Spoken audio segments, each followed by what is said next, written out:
Pues gracias por acompañarnos en esta conferencia de prensa. Vamos a dar inicio. En principio, perdón, ¿nada? Ok. Damos la bienvenida a nuestros participantes en la conferencia de prensa. Comienzo presentando a Gustavo de Hoyos Walter, presidente nacional de Coparmex. Jesús Padilla también nos acompaña en la mesa. Jesús Padilla Centeno, él es presidente del Centro Empresarial Ciudad de México.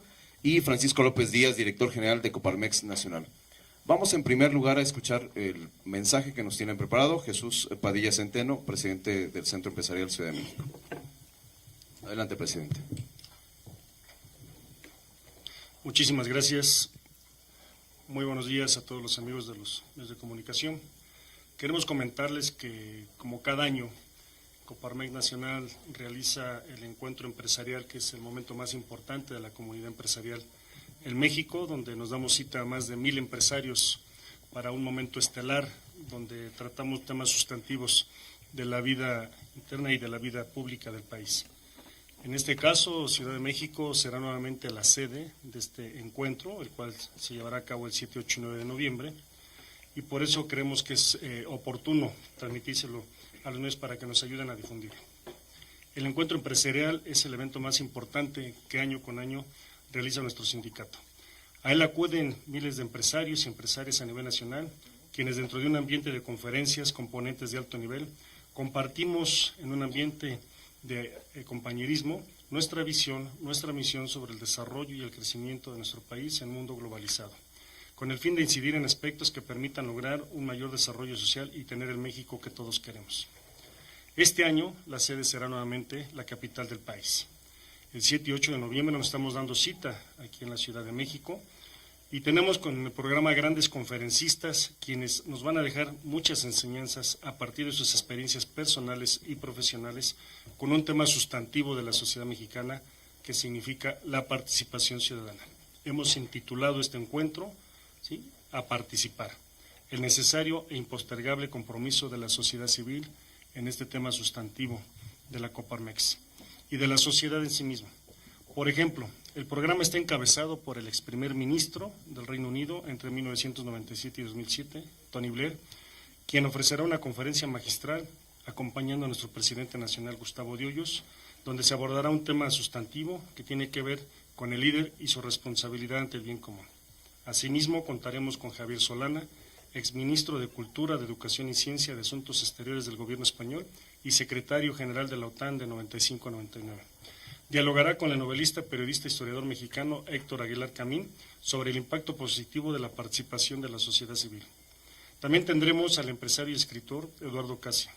Sostendré el diálogo con Otón García Silva, director fundador de Bitácora Social México, con la moderación del escritor y periodista, analista político mexicano Leonardo Curcio, con el tema Hacia una nueva sociedad mexicana, el individuo, su familia y la sociedad. Contaremos asimismo con el activista y cofundador de Purpose y GetUp, de la comunidad política online, abas.org, Jeremy Heymans. Se sostendrá un diálogo con nuestro vicepresidente de fortalecimiento estructural en la Coparmex, José Medina Mora, y podrán platicar de la importancia de la estructura y organización interna y las nuevas formas de participación de la sociedad civil y el uso de las tecnologías. Tendremos un diálogo con Daniel Moreno Chávez, director de Noticias de Animal Político, y Salvador Camarena, director de la Unidad de Periodismo de Mexicanos contra la Corrupción, quienes abordarán un tema desde la perspectiva de los ingredientes de la democracia para el siglo XXI. Habrá asimismo un panel entre empresarios que nos darán a conocer su visión sobre su responsabilidad en el contexto social, que no se limita al éxito de su empresa y de su familia, sino que como líder y ciudadano debe participar en la solución de problemas relevantes que limitan el desarrollo de su comunidad y de su país. Y para finalizar tendremos también una mesa sobre la tecnología al servicio de la nueva vertebración social, donde contaremos con Luis Lozada, director de compañías de Citizen Go en Hispanoamérica. También tendremos a Íñigo Fernández Baptista, gerente de políticas públicas de Facebook, a Lina Ornelas, directora de políticas públicas y relaciones de Google México, así como a Diana Ramírez, directora comercial de Twitter. Debe quedar claro que nos ocuparemos, como siempre, desde la Confederación Nacional de la Coparmex, en crear estrategias de exigencia, pero también de incidencia y colaboración con el nuevo régimen y sus nuevos actores. de tal forma que estaremos señalando aquello que funciona, lo que se hace bien, pero desde luego también aquello que no se está haciendo bien. Siempre con objetividad reconoceremos aquellas partes en las que están construyendo en un mismo sentido por el bien común de los mexicanos. Señoras y señores representantes de los medios de comunicación, este es el programa que tenemos previsto para el 7, 8 y 9 de noviembre en el Centro de Exposiciones del Hotel Hilton Reforma. Como siempre, esperamos que nos puedan acompañar y nos ayuden a difundir este momento tan importante del encuentro empresarial en la capital del país de la comunidad Coparmex. Muchas gracias. Muchas gracias, presidente. Ahora escuchamos el mensaje de nuestro presidente nacional, Gustavo de Hoyos Walter. Les pido me den un momentito más para que me pongan la presentación, que quiero compartirles un par de láminas, y si me pueden prestar el equipo, Daniela, por favor, para poderla mostrar.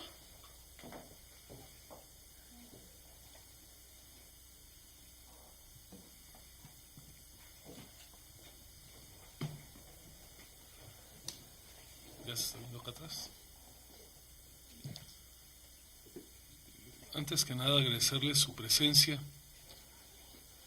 señalarles que, como bien mencionaba don Jesús Padilla, presidente del Centro Empresarial de la Ciudad de México, este es un evento fundamental en el posicionamiento del sector empresarial mexicano, y donde, como ya quedó anotado, estaremos reflexionando sobre los desafíos que tiene México para los próximos meses y los próximos años. Con gusto, al final responderemos las preguntas que tengan sobre esa parte, y quisiéramos aprovechar el que hoy han atendido nuestro llamado para compartirles que en la Coparmex, conjuntamente con nuestros aliados de Causa en Común del Instituto Mexicano para la Competitividad, con Mexicanos contra la Corrupción y la Impunidad y Transparencia Mexicana, lanzamos para las elecciones locales de 2017 y 2018 un proyecto que le denominamos 11 compromisos contra la corrupción, cuyo propósito era lograr que los que en su momento eran candidatos a las gubernaturas, a todas las gubernaturas que estuvieron en disputa el año pasado y este año, se comprometieran de manera clara, contundente, inequívoca a impulsar políticas públicas en contra de la corrupción. Es nuestra convicción de que, si bien es cierto, la corrupción, ha tenido manifestaciones evidentes en el ámbito federal, el reto y el desafío es igual de grave en los ámbitos de los estados. De tal manera que lanzamos este proyecto, como les decía hace un momento, para ambas elecciones, y ahí ustedes pueden ver cuáles son los 11 compromisos que les pedimos a los que eran candidatos que asumieran de manera clara todos los compromisos. No se les permitió que unos sí y otros no, sino que tenía que ser un allanamiento a esta agenda mínima en materia de corrupción. Como ustedes pueden ver, de los 11 temas que están ahí mencionados, tienen que ver con prácticas, con las mejores prácticas que pueden asumir los gobiernos estatales para erradicar todas aquellas conductas que se han traducido en el largo de los años en reductos para la corrupción. Esos fueron los 11 compromisos, ahí están resumidos, que tienen que ver, para empezar, con que haya una Fiscalía General en cada una de las entidades, con que se hagan públicas y accesibles las observaciones a las auditorías internas y externas de los gobiernos salientes, eliminar paulatinamente los archivos de papel para todo llevarlo a archivos abiertos en el ámbito digital, el que el gobernador y todo su gabinete legal y ampliado suscribiera las declaraciones 3 de 3, como se menciona en el punto 4 de esta lista. Quinto, que construyera un padrón único de beneficiarios de los programas sociales a nivel estatal y un catálogo claro de los programas de ese tipo. Sexto, que se genere un esquema de planeación de largo plazo en los proyectos de infraestructura para evitar inconsistencias y el derroche de recursos públicos en obras hechas de relumbrón o de capricho. que se impulsara una legislación en materia estatal, en materia de adquisiciones, que se hicieran públicos los pasivos, tanto bancarios como con proveedores que estaban dejando las administraciones salientes, utilizar el Compranet para llevar a cabo las adquisiciones de sus gobiernos, desde luego eliminar o reducir al mínimo los pagos en efectivo y finalmente apoyar para que se instalara a cabalidad los sistemas locales anticorrupción. Esto es una lista muy resumida, obviamente que se desdobla en estrategias, pero fueron los 11 compromisos que les demandamos las 4 organizaciones a los entonces candidatos. Lo que quiero compartirles es que en la elección de 2017, la totalidad de los candidatos que resultaron ganadores y que hoy son gobernadores en funciones, me refiero desde luego al caso de Miguel Ángel Riquelme en el estado de Coahuila, Alfredo del Mazo en el estado de México y Antonio Echavarría, suscribieron en su momento este compromiso que se les exigió. Ahí pueden ustedes ver las hojas, les vamos a proporcionar, donde consta el compromiso de cada uno de estos 3 gobernadores que participaron en las elecciones de 2017. Y este mismo ejercicio lo repetimos en las elecciones locales de este año. Lo que puedo compartirles es que de los 9 candidatos y candidatas ganadores en las elecciones de gobernador, 6 de ellos se allanaron y adoptaron esta agenda. Me refiero al caso de la gobernadora electa Claudia Sheinbaum, de Diego Sinue del estado de Guanajuato, de Enrique Alfaro en el caso de Jalisco, de Marta Erika Alonso en el caso de Puebla, de Adán Augusto López en el caso de Tabasco y de Mauricio Villa en el caso de Yucatán. Ellos 6 suscribieron siendo candidatos esta agenda anticorrupción, y en el caso de el gobernador electo Rutilio Escandón, en el caso de Cuauhtémoc Blanco y en el caso de Cuitlagua García se rehusaron, es decir, no quisieron suscribir estos compromisos anticorrupción.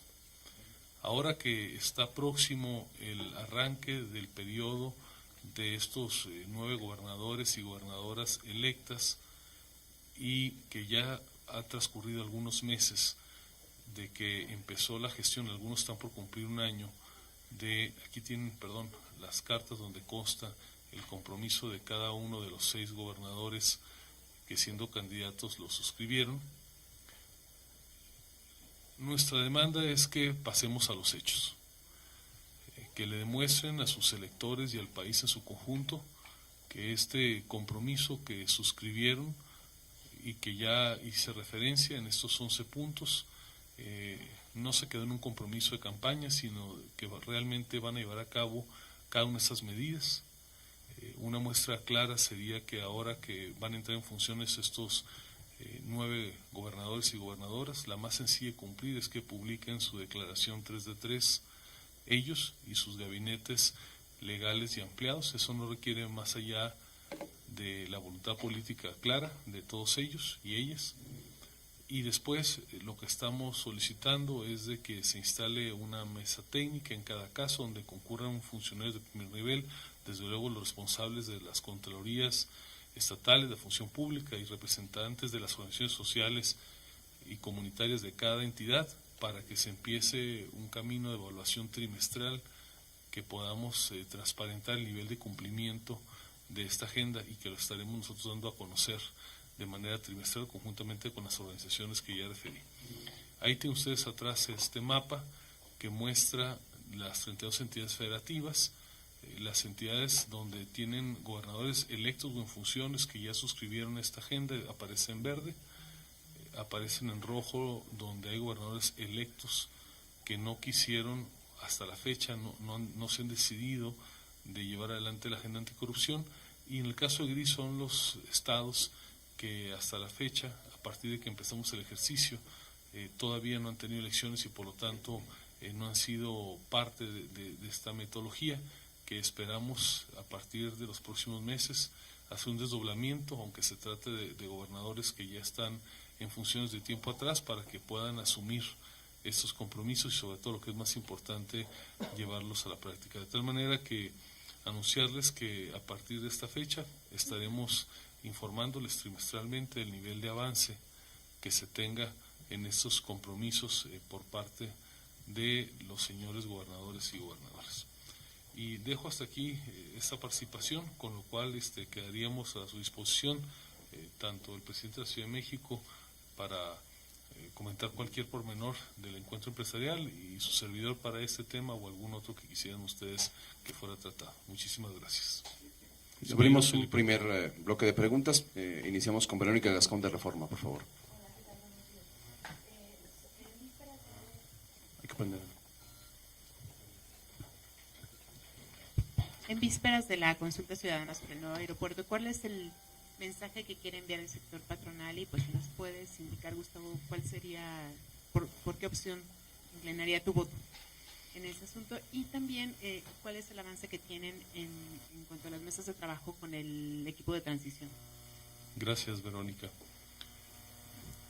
El presidente electo, siendo candidato, acudió a los diálogos Manifiesto México que convocó la Coparmex, y a pregunta expresa y directa que le formulamos al respecto, y está ahí en nuestras redes sociales la grabación, nos dijo sin ambigüedades que el proyecto de Texcoco sí se podía realizar y que su preocupación residía fundamentalmente en la concentración de los recursos públicos que implicaba la conclusión de ese proyecto.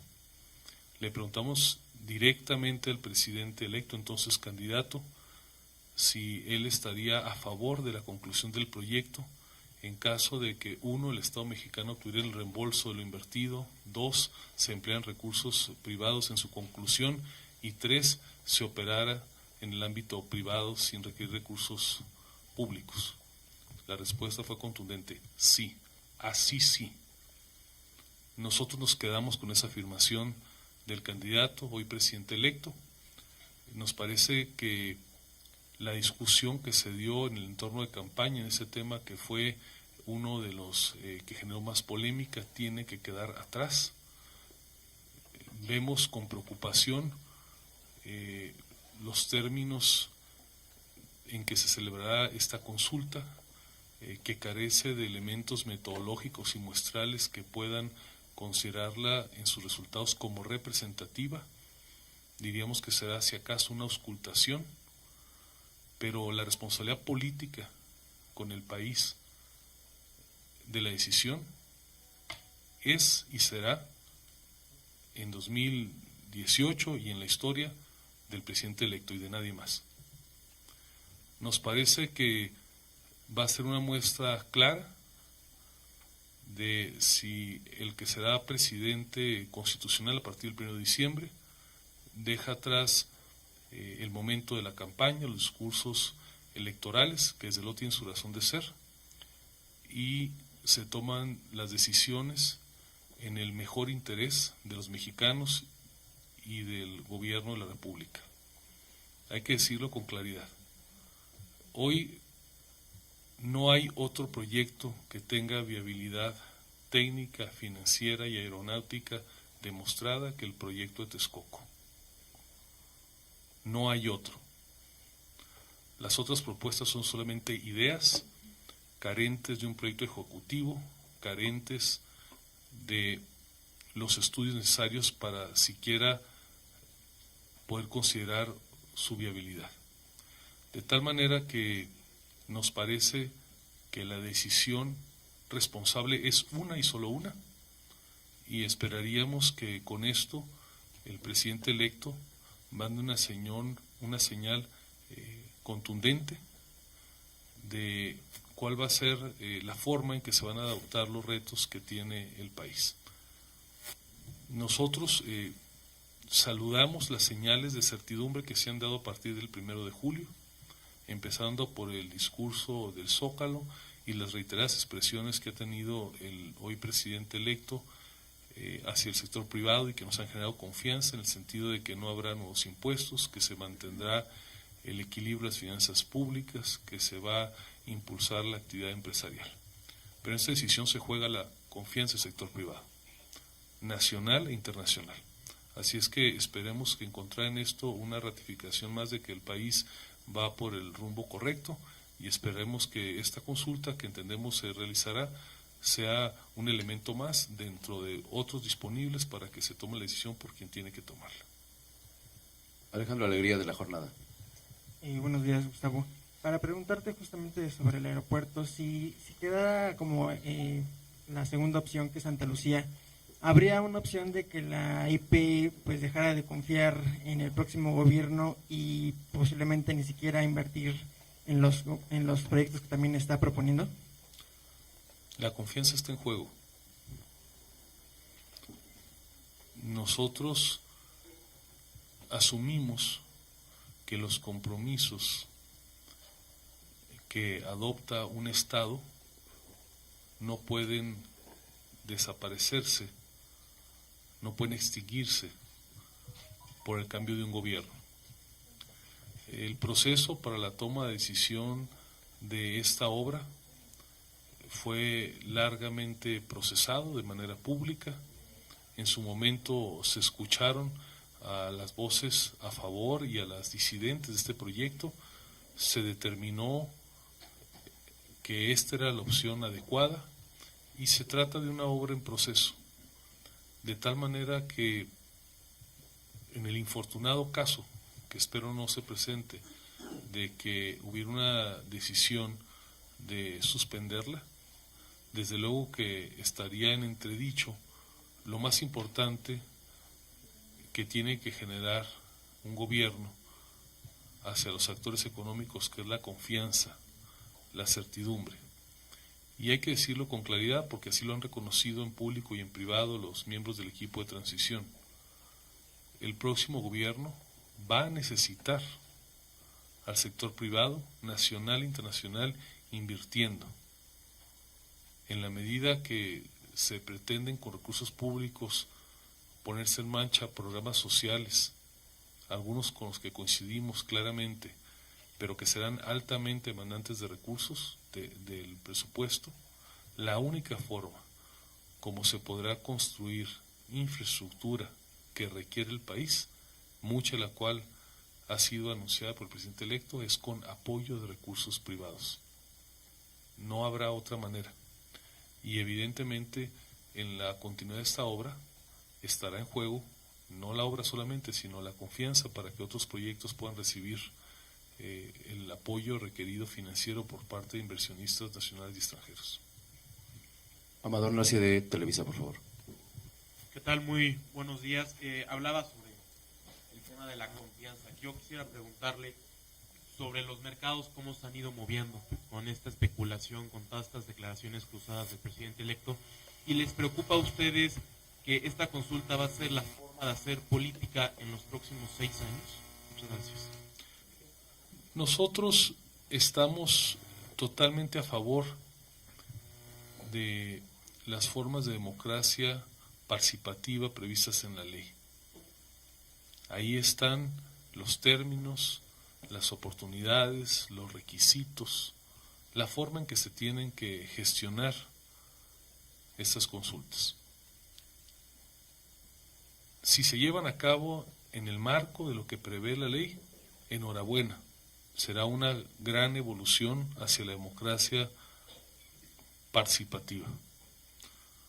Otros sondeos, encuestas, podrán ser un elemento complementario para valorar la popularidad de una medida, para valorar la opinión que se tiene por los ciudadanos de tal o cual asunto público.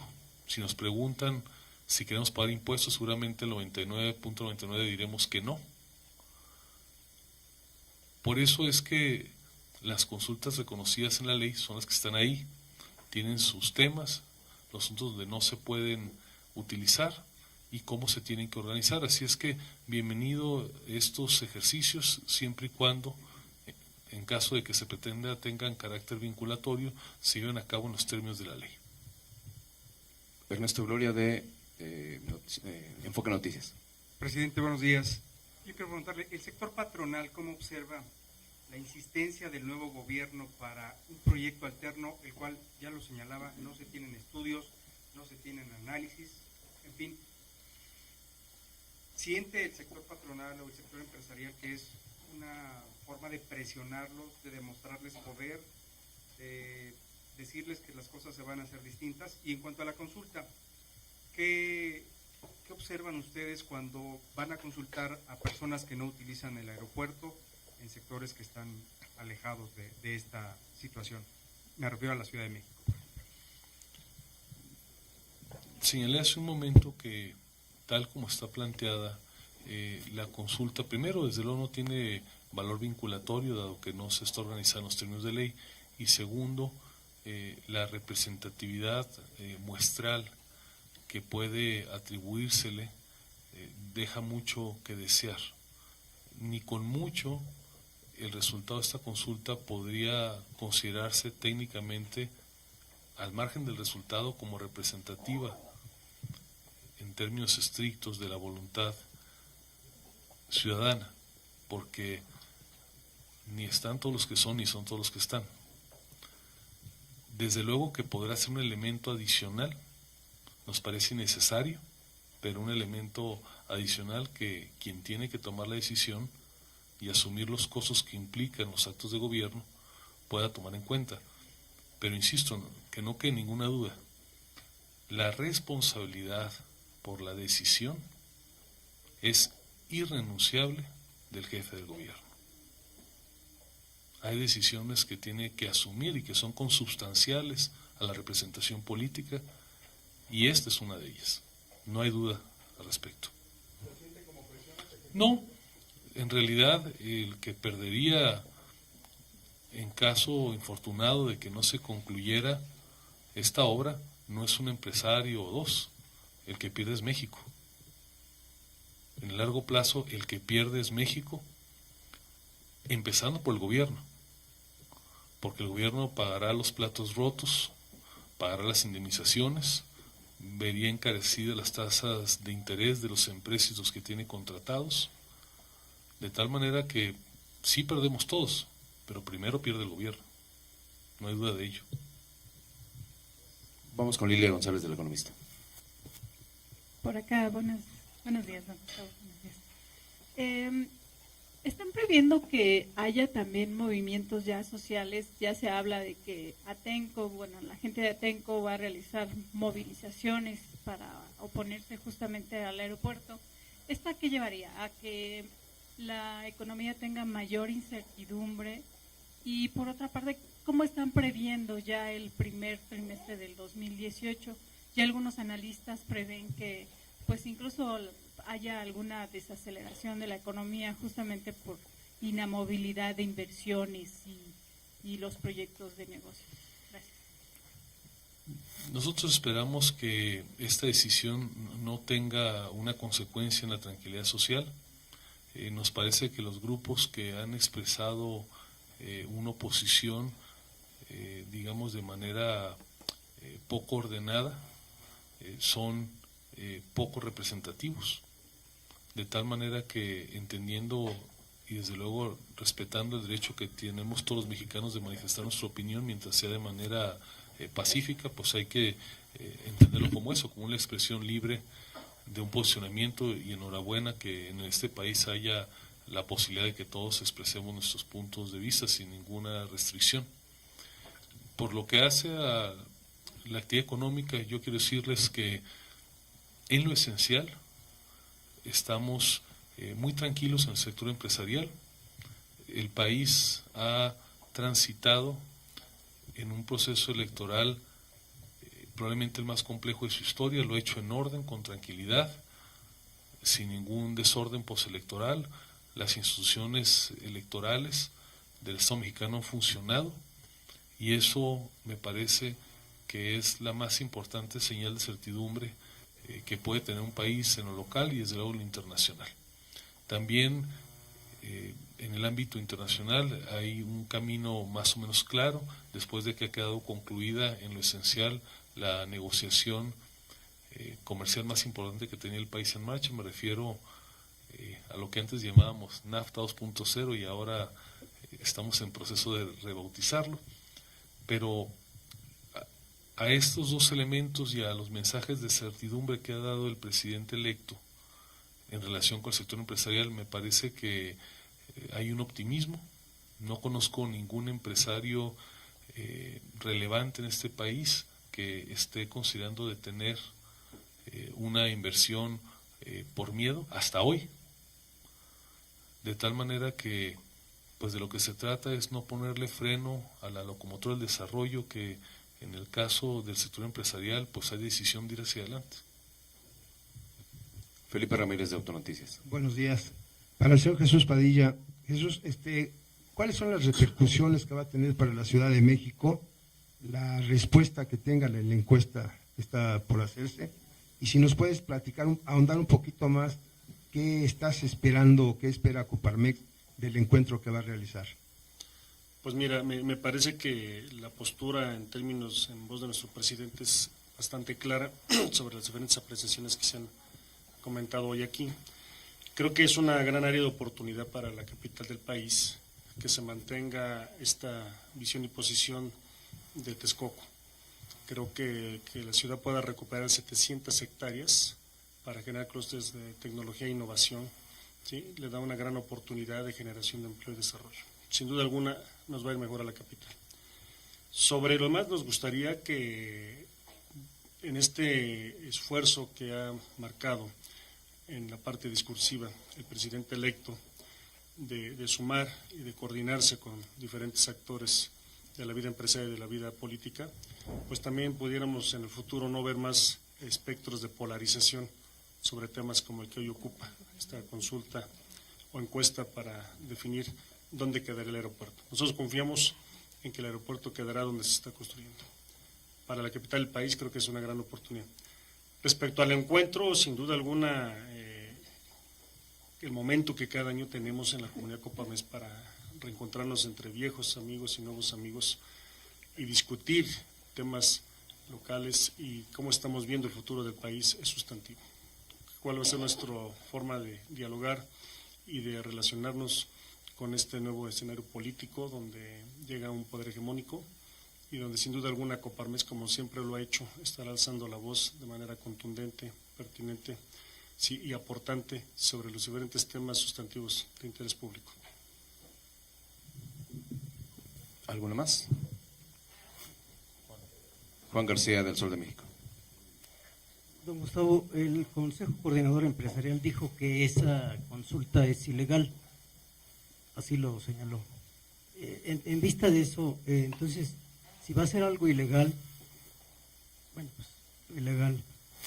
Mi pregunta es esta: ¿se debe cancelar esa consulta, tomando en cuenta que esta situación va a ser ilegal? Porque si va a ser ilegal, sería el primer acto ilegal de un nuevo gobierno. Entonces, ¿se debe suspender o no? Nosotros respaldamos el posicionamiento del CC, aunque hasta donde recuerdo el término ilegal no está en el boletín como tal, más bien han sido repercusiones que le han calificado de esa manera. Lo que ha dicho el CC, me parece con gran tino, es que esta consulta no se puede inscribir dentro de los elementos de participación democrática que están previstos en la ley. Podrá ser alegal a lo mejor porque no está, digamos, regulada esta forma de tomar el pulso ciudadano, pero no creo que implique una violación de la ley el hecho de que se lleve a cabo. Pensamos que es innecesaria. Pensamos que la responsabilidad por la decisión radica en el presidente electo, una vez que sea presidente constitucional y tenga que instruir a los responsables directos, en este caso la Secretaría de Comunicaciones y Transportes y las entidades que tienen que ver con la ejecución del proyecto. Lo que sí va a ser es importante esta decisión porque va a marcar cuáles van a ser los criterios que alimentan las grandes decisiones del próximo gobierno. Esta es la obra más importante de infraestructura que se está construyendo hoy en día en el país. si existiendo elementos contundentes que recomiendan que se concluya, si hay consideraciones suficientes sobre la conveniencia de la ubicación, de la derrama económica, de la forma en que puede apoyar el desarrollo regional, y se toma una decisión errática, ¿qué nos esperan las decisiones de un camino vecinal? ¿Qué nos esperan las decisiones de una presa? ¿Qué nos espera en las decisiones de un hospital o de una escuela? Va a estar visible la racionalidad en la toma de las decisiones públicas.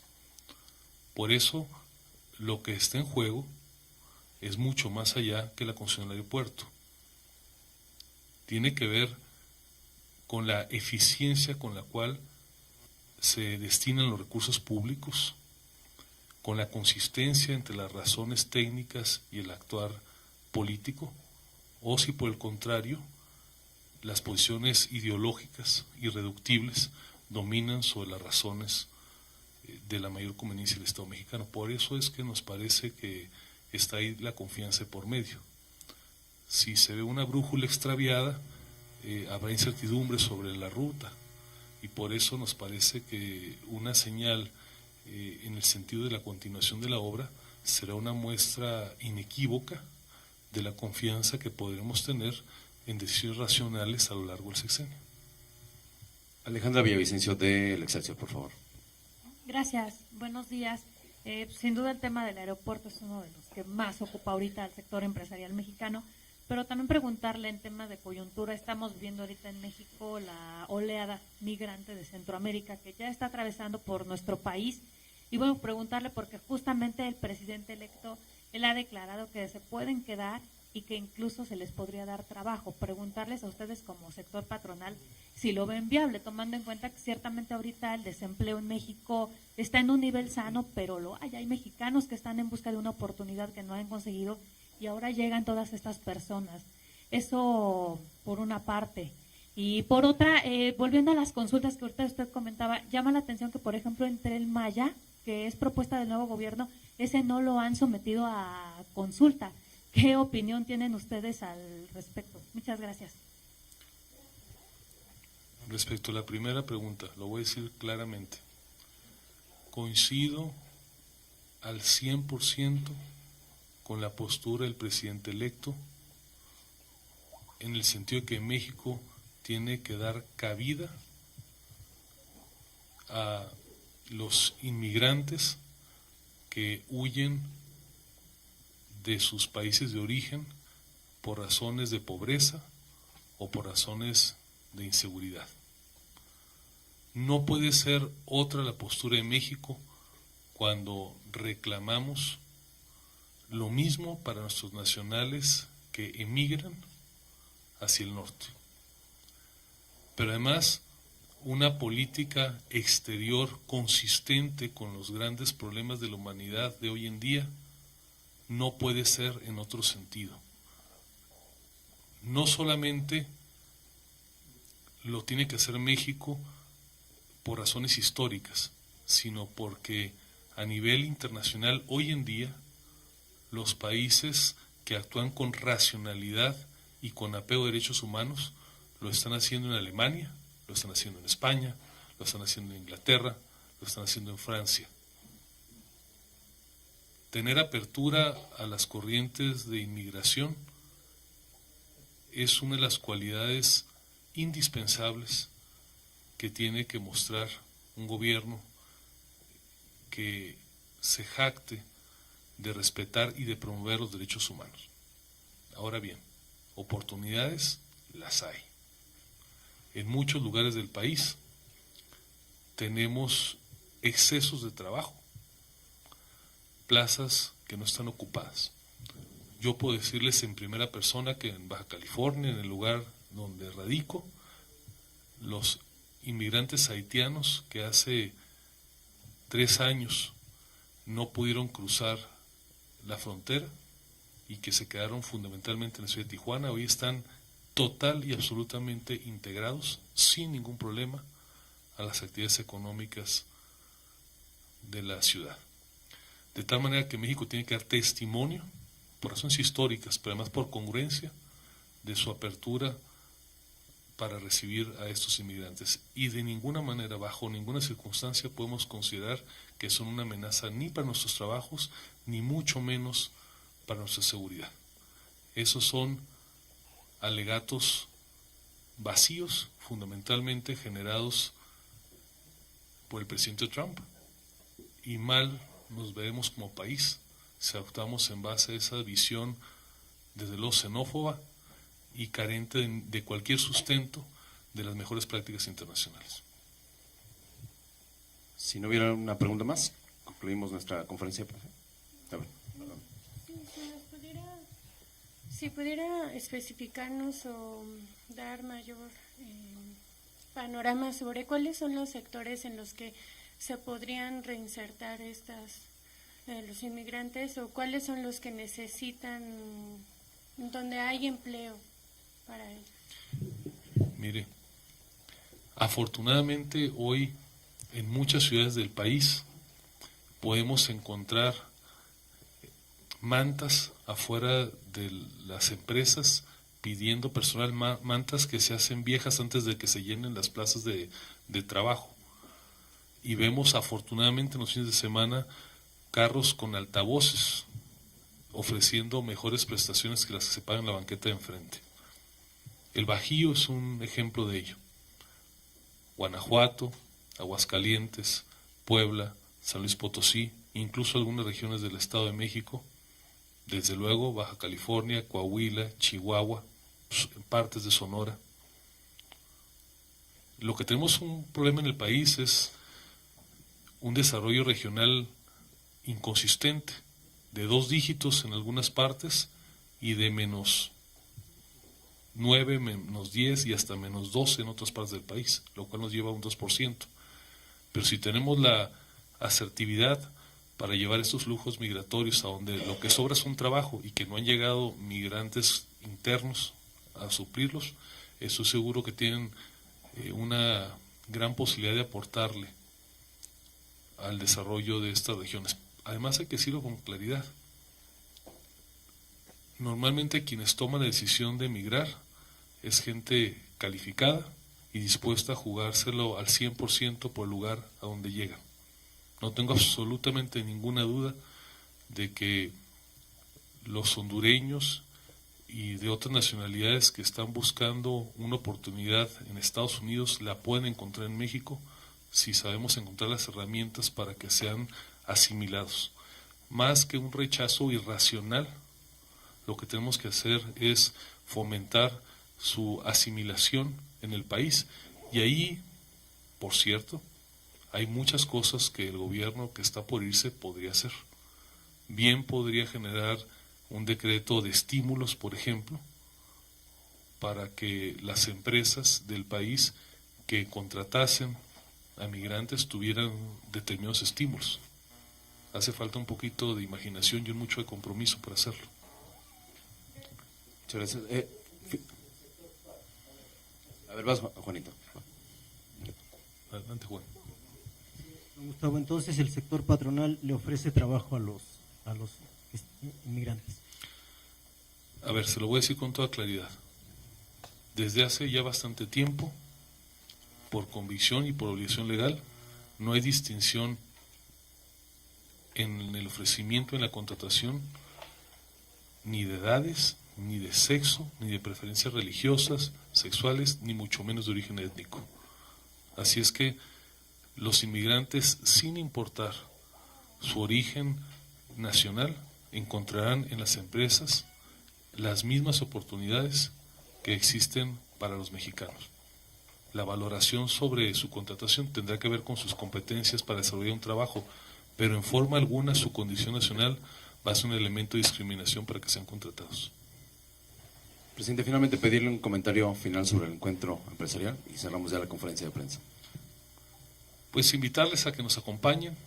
Va a ser un momento para escuchar posiciones de avanzada en distintos temas, fundamentalmente, y así es el eslogan de este encuentro, la hora de participar, una obligación impostergable de la ciudadanía. Ese será el foco del encuentro empresarial, la oportunidad y la obligación que tenemos los ciudadanos de participar de verdad, no como este fin de semana, en las decisiones públicas relevantes del país. Muchas gracias. La última y nos vamos. Estuvieron entonces con Alfonso Romo.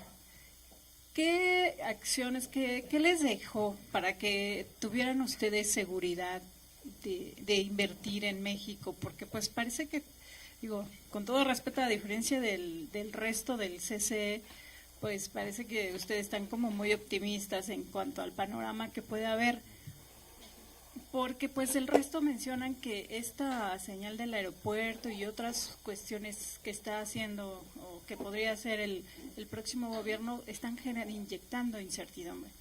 ¿Qué les dijo justamente Alfonso Romo? ¿Qué les prometió? ¿Qué es lo que se va a hacer para inyectarles esta confianza? Bueno, no creo haber desbordado optimismo, pero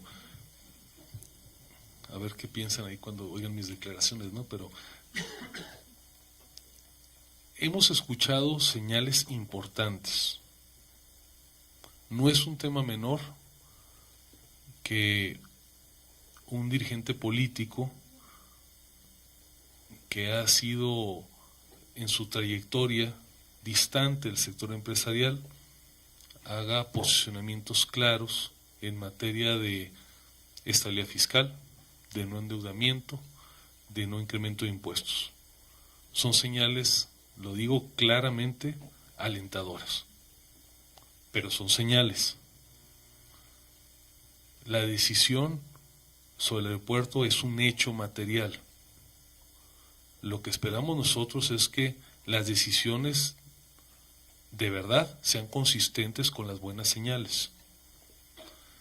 Si el presidente electo y su equipo deciden continuar con la obra, estarán mostrando congruencia entre sus primeras decisiones y las buenas señales.